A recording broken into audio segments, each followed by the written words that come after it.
Clothing in ancient Greece was loose-fitting. The clothing garments were often not sewn together. There are three different types of clothing they wore. They were the himation, the chiton, peplos, and the chalaes. The himation was a form of outerwear. It was like a cloak. The himation was made from a rectangular piece of wool. It was loose and flowing. When the himation was worn alone, it was called a chiton. The chiton was worn by men and women. The chiton was usually worn with the himation. If it was worn without the himation, it would be called a monochiton. A belt was worn with the chiton. The chiton had two different ways you could wear it. The two ways were Doric chiton and Ionic chiton. The Doric chiton was made up of two pieces of cloth which were rectangular and worn the long way. The Ionic chiton differed because the overfolds were shorter on the Ionic chiton. The peplos was worn before 500 BC. This was made of wool material and was styled according to the height of the person wearing it. Usually only women wore the peplos. It was a tubular-shaped cloth. The middle of the tubular-shaped cloth was gathered at the waist and then went to the ankles. The top of the cloth was then fastened at the shoulders, then it was draped to the waist.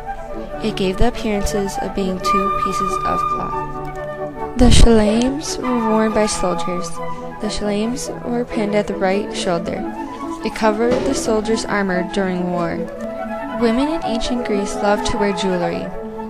They wore bracelets, earrings, and necklaces. Men also wore jewelry. The Greeks wore jewelry until the 4th century. Ancient Greek women wore makeup to make their skin appear pale. They used chalk to do this. When a woman had pale skin, it meant a status symbol for women. Women made their skin appear pale, and then they put dark powder over their eyes and red powder on their lips. They did this to enhance their looks. Hairstyles in ancient Greece changed over time. They usually didn't have bangs and hardly wore their hair down. If they did have their hair down, it would be in braids. Slaves had simple hairstyles, while the upper-class women had more time to do more complex hairstyles. If a woman was a slave, she would have her hair short. If a woman had her hair pulled back, it meant they were working. A woman that was free and had free time would have her hair down. The more time the Greeks put into their hair and devoted to their appearance, the more well-off people thought she was. The ideal color of hair was blonde. Blonde hair was rare, so the Greeks tried to bleach their hair. In the early days of Greece, men had their hair short and grew beards.